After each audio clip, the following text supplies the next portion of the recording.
Kung bago ka lang sa channel na to at isa kang true-blooded Aldab Nation na nagmamahal po kila Maine Mendoza at Alden Richards, tama po ang channel na pinuntahan mo, kaya consider na kitang bagong subscriber. Dito ko nakilala yung isa sa mga pinaka-essential na part na tao sa buhay ko ngayon. Ngayon si Mama Ten, dito ko na siya na-meet 13 years ago, hindi pa ako artista nun, so kasama ko na siya. Mahirap yung pinagdaanan namin, pagsakay sa truck ng basura kapag umuulan, tapos pagkukommute, nandyan yung mananakawan pa kami sa daan. I'm happy when I get to share my victories with these people kasi so sila yung mas deserving din, more than anyone. Welcome back mga ka-Aldab. Ito na naman po ang inyong lingkod, si Mr. Destiny. At syempre panibagong update na naman po, panibagong mga kaganapan po kina Mengay at kay Alden Richards. At syempre isama na po natin si Mama Ten. Marami po ngayon nagtataka at nagugulat mga ka-Aldab na sunod-sunod na po yung pagbibigay natin ng update para kay Mama Ten. Sinasabi ko naman po sa inyo dahil si Mama Ten minsan ang buhay ng Aldab Nation. Ito hindi po alam ng mga baguhan to. Tanging mga Aldab Nation lang po ang nakakaintindi at nakakaunawa sa mga sinasabi ko. Alam nyo kasi mga ka-Aldab, nanggugulat lang po ako sa mga komento po. Pero okay lang naman po yan. Hindi ko naman po ipipilit yung mga bagay-bagay na alam naman po natin hindi talaga tayo paniniwalaan. Alam naman po natin na may mga point na mapapaisip ka naman talaga. Hindi po ba? Pero gaya na sinabi kong Aldab ka since 2015, madali tayong magkakaintindihan. Madali tayong magkakaunawaan. May mga bagay-bagay kasi na mahirap nga po talagang ipaliwanag. Pero sabi ko nga po sa inyo, maiintindihan nyo ako, mauunawaan kung 101% na Aldab Nation ka. Kasi ito yung mga panahon na si Mama Ten ang nagbibigay post, nagbibigay update, nagbibigay ganap kina Mengay at kay Alden.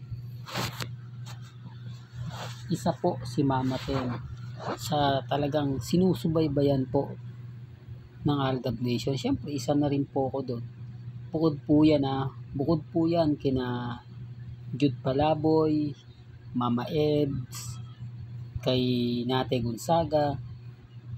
Ito yung masasabi natin ng mga dating Aldab Nation, dating nagbibigay update pagdating po kina Mengay at kay Alden Richards. Isa po yan sa lagi kong inaabangan. Isa po yan sa sinusundan natin sa Facebook, sa Twitter, di po ba? Pero syempre dumarating yung point mga ka-Aldab na naglaho, nawala, di po ba? Pero si Mama Ten kumbaga nag-iisang nagbibigay pa rin ng mga kaganapan. Nahinto lang ito mga ka-Aldab nang bigyan po siya ng subpina ng Eat Bulaga o ng GMA Network, na kung saan bawal na siya mag-post, bawal na siya mag-update about sa Aldab Nation.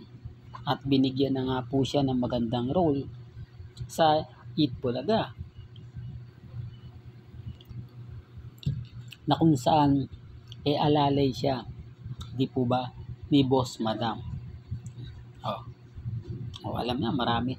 Yan yung mga sinasabi ko mga ka-Aldab, na kapag ako nagbigay ng update, na kapag ako nagbigay ng mga kaganapan, marami nakaka-relate. Maraming nagsasabi, oo Mr. Destiny, natatandaan ko yan. Oo Mr. Destiny, alam ko yan ng mga panahon na yan. Kumbaga yan yung panahon na talagang napakasaya. Talagang mga hindi mo malilimutan. Mga eksena at naganap na walang halong panlilinlang. At syempre hindi siya scripted. Hindi siya gawa-gawa lang. Hindi siya ganito, hindi siya ganon. Kaya nga po ako nagulat na lang po mga ka-Aldab Bagay, may mga kanya-kanya tayong opinion sa bagay na ganyan. May kanya-kanya tayong pananaw. Di po ba? Ang importante lang naman po kasi mga kaaldab, kung ano po yung sa palagay po ninyo na pinaniniwalaan po ninyo, nire-respeto naman po yan at ginagalang ni Mr. Destiny. Di po ba? May kita nyo naman po yung mga komento eh. May kita nyo naman po yung mga kaganapan. Di po ba? Lahat yan eh talagang galing po mismo sa social media. Lahat po yan ay galing po mismo kina Alden at kay Mengay. Kaya paano nyo sasabihin o paano nyo ipapaliwanag na lahat ng sinasabi ko puro istorya lang.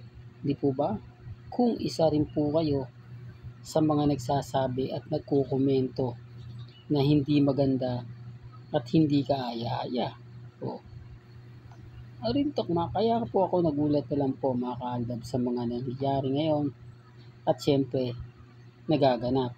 Although sinasabi ng iba na ano mga ganito ganyan, hindi po ba?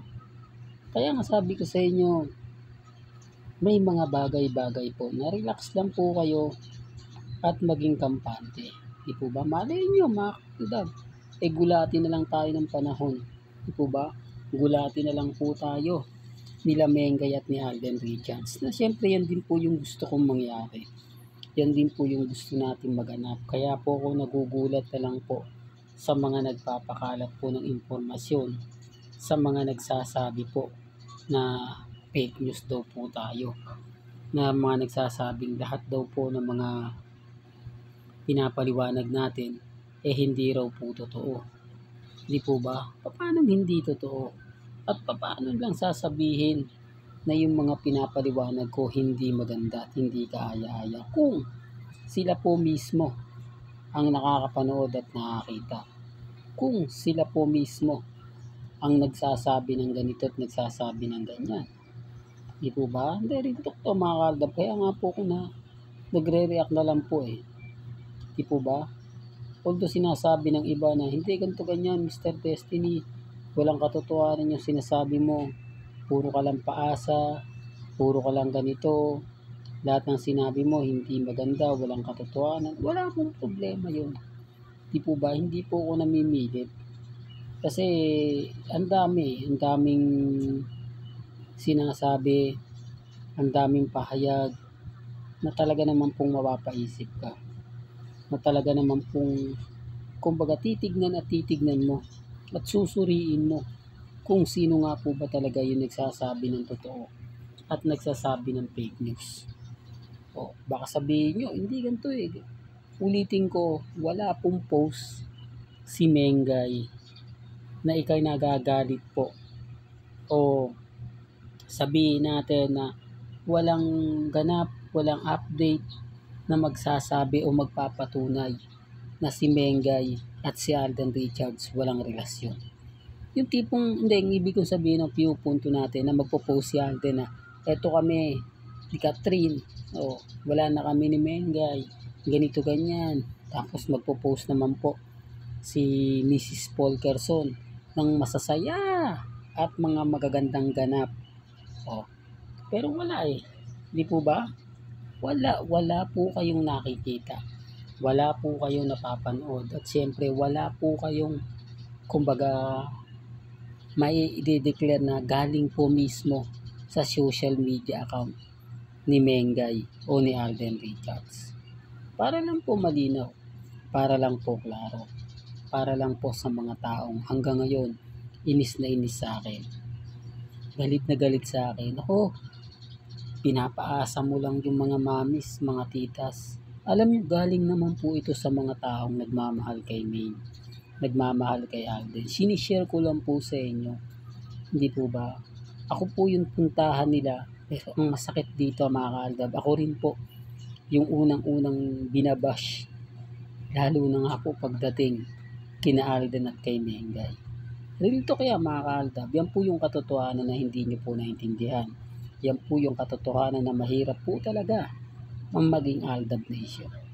Hanggang dito na lang po ang ating latest updates. Kaya kung gusto niyo pa po ng pinaka-latest at sariwang update, abay tumutok lang po kayo dito po sa channel ni Mr. Destiny para updated kayo sa mga bago at sa mga latest na i-upload po natin maya-maya lang. Hanggang sa muli, salamat po sa panonood at pakikinig.